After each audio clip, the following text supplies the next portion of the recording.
Michael Oyagha, and I'm so very much delighted to have you join me today on my YouTube channel. If today is the first time of coming to my channel, please don't forget to subscribe. This is very important. All right, I'll appreciate that. And also don't forget to click on the notification button so that when new videos come up, you'll be the first to be notified. Today I have a very interesting topic I'm going to be sharing with us, or we're having a very interesting conversation today. At the end of the day, you can always leave your comment, you can leave your observation, you can leave your questions, and I will take my time to attend to every one of them. All right, so 6 practical keys to having a joyful marriage. 6 practical keys to having a joyful marriage. There's this general notion, amongst the young people, that marriage is a matter of old school, or is a concept that belongs to the old school. Our parents have done it, and I beg, nothing good is coming out from it, and the rest of that. So it's not for us. We are the Gen Z generation and the rest of that. But I want you to understand that marriage is not old school. And if you would take your time to follow these 6 practical keys I'm going to be sharing with you, there is no way you will not enjoy your marriage, and there is no way you will not have a joyful marriage. Okay, I will always want to say that the experience I'm sharing are not just things I picked from books, but these are my own personal experiences in my marriage. And so far it's been very wonderful, and I know that because of the principles that I'm sharing with you, they are universal. The principles, of course, are universal laws. Wherever you are and you apply them, you would get the same results. So it is not really about your location, it's not really about the person that you got married to. It's about you understanding these basic principles and applying them in your marriage. And if you do, definitely you will enjoy your marriage. So if you are married, what we are sharing today concerns you, and if you are about to marry, then you should listen more, because you will need the things that we are going to be sharing. Okay, so the first key, this may sound like a broken record, but this is very, very important. The first key is communication. Communication. If you watch my previous videos on different topics, I'm sure you would have heard me talk about communication. That is because when it comes to marriage, you cannot overemphasize the issue of communication among couples, or between couples, or in a marriage. Communication is very, very important. It's very, very important, as in very, very important. You see, I've seen a lot of couples that do not communicate. You may say, what do I mean by communication? That there are different levels of communication. Maybe later we'll take our time to go deep into the different levels of communication and how you can communicate very well with your spouse. But suffice us to say that for today, you need to communicate with your partner, with your spouse, or with your husband or wife, as the case may be. All right, so some couples don't communicate at all. Some communicate, but they don't do it often, while some other ones are not getting it right when it comes to communication. They're not communicating at all. Some are doing it, but they don't do it often, and some are doing it, but the way they are doing it is a wrong way. So I always advocate that when couples communicate, number 1, make it regular. Your communication must be a regular feature when it comes to your marriage. Your communication must be a regular feature when it comes to your marriage. It's not something you do today and then tomorrow you don't do it. You must keep that line of communication open at all times. And when you communicate, number 2, you must communicate in clear terms, communicate in clear tones. Don't start speaking in tongues when you are supposed to speak in plain language, because your partner or your spouse may not have the gift of interpretation of the tongues that you are speaking. So for you to communicate, you need to make it often, and you need to make it clear. Let the other person understand what you are saying in plain language. It is not every spouse that has the gift of interpretation of tongues. So when you begin to speak in tongues and it happens that your partner does not have the gift of interpreting that tongues, then what happens? You're not communicating. All right. This, however, does not mean that when you are communicating with your partner, you cannot use coded language. You can use coded languages. This is very important. It's not everything that you want to say in plain tongues or in plain language. Your partner should be able to understand when you use some coded language, particularly when you have strangers around, when you have friends around, or when you have children around and you don't want to say that thing you want to say in plain language, so that everybody in the room will not pick the signal or pick the message that you're trying to pass across. Something like, can we meet in the other room? Something like, I would like to have fellowship with you, things like that. I'm sure your partner will understand. You see, and that is why it's also very good that when it comes to marriage, couples should understand each other's coded language. So when I begin to speak in my coded language, you should be able to discern, or my partner should be able to discern what I'm saying without, me breaking down the coded language. And because if I get to that point of having to break down the coded language, then everybody in the room will pick the message and you have not done very well. So that is that on communication. Key number 2 is appreciation. Appreciation. Let me ask you this question. When was the last time you told your partner or you told your spouse, thank you for being a part of my life? Thank you for being a part of my life. If you are the man, you need to understand that your wife is not a property. And if you are the woman, you need to understand that your husband is not a trophy. All right? That you won him above every other woman out there, or that you bought her because you paid the dowry and you did all the traditional rites and the rest of that. That doesn't make her your property. You need to understand that both of you are partners and you are in each other's lives for a purpose. And you must always appreciate your partner. You must always appreciate the fact that your partner is in your life, because that individual that is your wife, that individual that's your husband, has come into your life for a purpose. If you look closely, if you take your time to look deep, you will discover that that person has done one or two things, one positive thing or another, to make you a better person. Okay, so you must learn to always appreciate the person. It's not only when you eat our food you tell her thank you. No, it's not only when he gives you money you tell him thank you. No, when you come into the house from the office or you are lying down on the bed, just look at your partner and say, thank you for being my wife. Thank you for being my husband. It makes a lot of sense. Don't you think so? Of course it does. It makes a lot of sense. All right. So you need to understand that your partner being a part of your life is a big deal. It's a big deal. Now, everyone do not have several options, but the person decided to settle down with you. Some people will tell you, oh, you're not the first man that came my way. You're not the first woman that I met. I accept, I agree. However, the fact that both of you have decided to marry each other, you need to learn to appreciate one another. This is very, very important. You need to be thankful for the food your wife prepares for you. Even if you were the one that gave her the money to prepare the food, tell her thank you. Don't just eat the food and then stand up from the dining table as if, what special thing have you done? Yeah, she has done something special.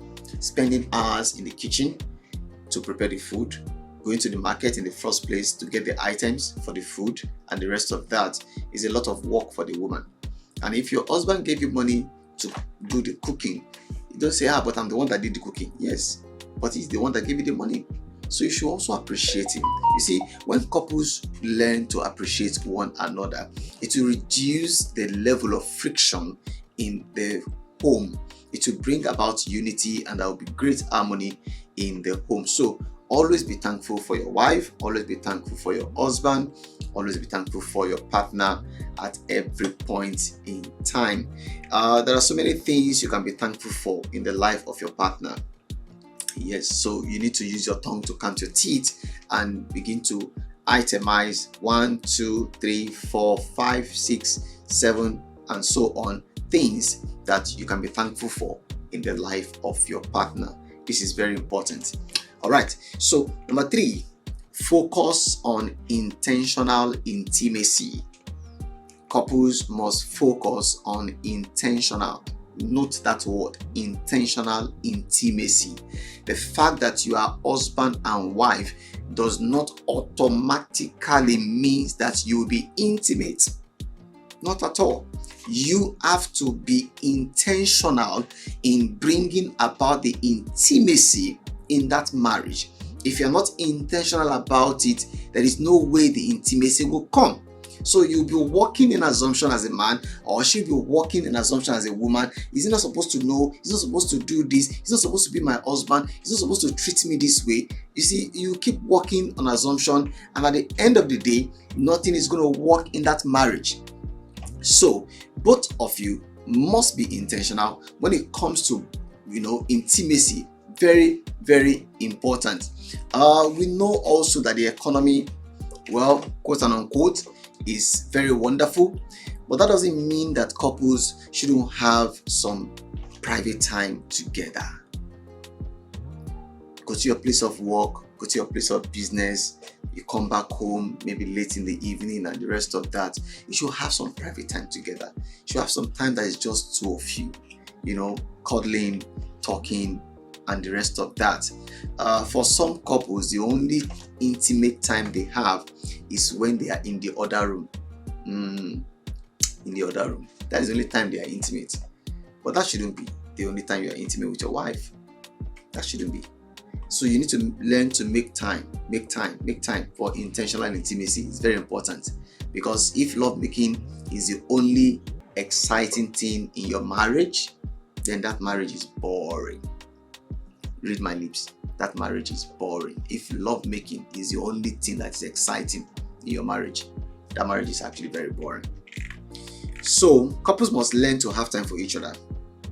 Out of a very, very busy schedule, you must have time for each other. We have a lot of things that are distracting us out there, but you must be intentional. Your job, your business, family needs, expectations, desires, goals, they are all there to distract you. Yes, but you need to make out time for your partner. You need to be intentional when it comes to the issue of intimacy. When intimacy is developed in a marriage or in a marital relationship, it is easy to build trust. When intimacy is developed, trust will not be a problem. Building trust will not be a challenge, because you are already intimate with your partner. So I can say that the step that takes you to the level of trust is intimacy. That is why it is very important for you to build that intimacy. If you can build it, then moving on to the level of trust won't be a challenge at all. Okay, so let's move on. Number four is you need to know how to manage marital conflict. You need to know how to manage marital conflict. You see, a lot of couples, some people believe that maybe their wife or their husband is an angel, is a saint, cannot hurt any hand or anything. But when you understand that, look, let's be real, my partner is a human being. He has feelings, he has expectations, he has desires. My wife is a human being. She has feelings, she has expectations, she has desires. Okay? And the two of you came from different backgrounds, and then you came together as husband and wife. So you cannot expect that your wife will be thinking the same way you are thinking, and you cannot expect that your husband will be thinking the same way you are thinking. So there is bound to be conflict at one time or the other. But the issue is not whether there is conflict or there is no conflict. The issue is, how do you resolve your conflict when it comes up? It takes a lot of maturity, it takes a lot of compromise, it takes a lot of understanding one another's feeling. It takes a lot of being ready to listen to your partner, and then to be able to overcome whatever it is that is bringing about the conflict. Let us not pretend, okay? Couples will always have one misunderstanding or the other. That is a fact. Don't pretend. Even if the man is a pastor, the woman is a GO or a GO or whatever name you want to call her, there is bound to be conflict in the house. But the way it is handled is what matters. Now, if you are sincere with yourself, you would agree with me that the tongue and the teeth would always have some clash at one time or the other. Maybe you are trying to chew a piece of meat and then it's very sweet or it's very, very, very nice, and then you are, just carried away, and the next moment you've forgotten that the piece of meat has gone down your throat, and then you chew your tongue. It's normal. But I've never seen a situation where the tongue will say, look, the teeth is always biting me, I want to come out of the mouth. I've not seen that before. So the tongue and the teeth have learned how to relate together. They've learned how to resolve their challenges. They've learned how to overcome whatever conflict that may come in between. So that's the same thing you need to do as a man. That's the same thing you need to do as a woman. That's the same thing you need to do as a couple. You must understand the temperament of your partner. You must understand his temperament. You must understand a temperament. You must understand what makes that person tick. Or you must understand what you can do or what you say that will offend him or offend her. You must also understand how the person reacts to some things and try to avoid that. Okay, so you need to try to understand what he or she wants, what are his likes, what are her dislikes, and how do you attend to them. I say to people that marriage is a school, is a lifelong school. And it is the only institution where you were given the certificate before you came into it. Why? Because you don't graduate. You have been given the certificate ahead of time. The essence of having a certificate at the end of your program in the school is because you are graduating. But in marriage, you don't graduate. So you were given that certificate at the beginning of the marriage. That is to show you that, look, you don't enter, you're not going anywhere. So the earlier you realize this, the better for you. All right. So you need to understand the person's temperament. You need to understand his likes or dislikes, and then how do I attend to all of this? For me, really, marriage is all about give and take. That's the truth. It's all about give and take. It's not every time you want to have it your way, have it your way, have it your way. No. And it's not every time you say, okay, let's have it your own way. No. It is give and take. Little compromise this way, little firmness that way, and then both of you will move on. It is not an institution where the rules are cast in stone. No. The rules in marriage are not cast in stone. And that is why I tell people also that everything that works for couple A may not work for couple B. Everything that works for couple C may not work for couple D. So you need to understand your partner, you need to understand the person, you need to understand her very well, and then work with that person according to the personality that you are dealing with. Don't say about this thing work for this person and then it must work in my own marriage. It doesn't follow. However, there are basic principles that apply to every marriage, and these are the things I'm sharing with you right now. All right, so let's move on to key number 5. For key number 5, you need to build trust. I mentioned the issue of trust before, and I said if you can be intentional in the matter of your intimacy with your partner, building trust will not be a problem. Okay, trust is very, very important. If your marriage is going to be rock solid, if your marriage is going to be what it should be, you must build the trust of your partner in yourself. You must bring your partner to the point of trusting you. This is very important. Some of you men or women, your partner cannot have access to your phone, your partner cannot have access to your ATM card, and a lot of things. You are doing some things you don't want your partner to know, and then somehow the person will later get to know about it. You see, all of those things don't help the building of trust. You must take steps to build the trust in your partner so that he or she can trust you with his or her life. But if I can't trust you with my phone, if I can't trust you with my ATM card, then why should I trust you with my life? So these are issues that couples need to look at. You need to bring that marriage to that level of trust. Your wife should be able to say in your absence, my husband cannot do this. Your husband should be able to say in your absence, my wife cannot do this, because he or she knows the person that he's dealing with. The trust is there. It's not as if there's a doubt in the mind as to, can he do it? Can she do it? No, the trust level has been built up. All right. So I would advise that to build the trust of your partner, number one, don't keep secrets. Don't keep secrets. You see, when you begin to keep secrets from your partner, it may backfire, and when it does, it will not be good. The consequences are always very terrible. Don't keep secrets. Discuss everything with your wife. Discuss every information. Let the person know what you are doing. Let the person know where you are going to. Let the person know who you are meeting. Let the person know who you are talking with on the phone. Let the person know the business deals you are doing and the rest of that. This is very important. Number two, let your partner know what you are doing. I've said that before. Let your partner know what you are doing. And number three, make your partner your best friend. Make your spouse, partner, your best friend. I believe in friendship, yeah. But I always say that my wife is my best friend. Outside my wife, I don't have another friend. I have colleagues, I have maybe contemporaries, but my wife is my friend and my best friend for that matter. So make your partner your best friend. It will help you a lot. And number 6, you must learn to forgive. This is key. You must learn to forgive. If you are going to have a joyful marriage, you must learn to forgive. Some couples have serious issues with forgiving each other. You know, some matters will just come up and the person will hold on to it and hold on to it and will tell you, I will never forgive you. I will never forget this you have done. No. You don't go that way.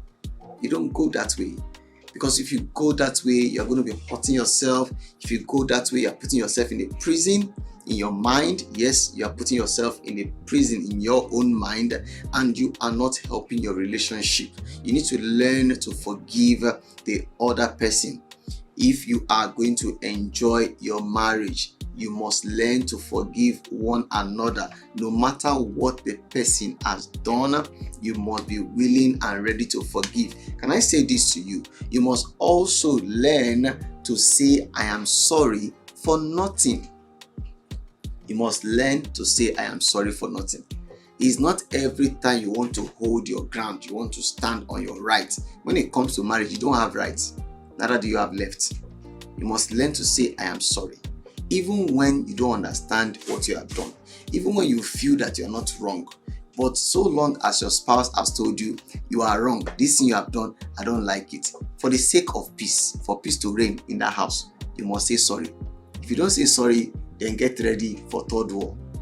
World War 3. Okay, yeah, it's World War 3. Get ready. So, on a very serious note, you must learn to say sorry, even for nothing, for peace to reign.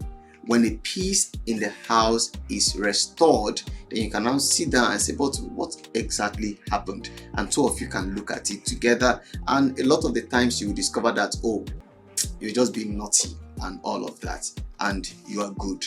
So, I think I've made some sense. I think so. 1, we said you need to learn to forgive. Number 2, we said you should build trust. Number 3, we said you should be intentional in your intimacy. Number 4, learn to manage your marital conflict. Number 5, learn to appreciate. And number 6, you must learn to communicate. I didn't arrange them in any particular order because they don't come in any particular order. It depends on you. It depends on your marriage. You can freestyle. Thank you so very much for the time you have spent with me. My name is still Michael Oyagha, and don't forget to subscribe to my channel, and also make sure you click on the notification button so that I will notify you when the next video is coming up. God bless you.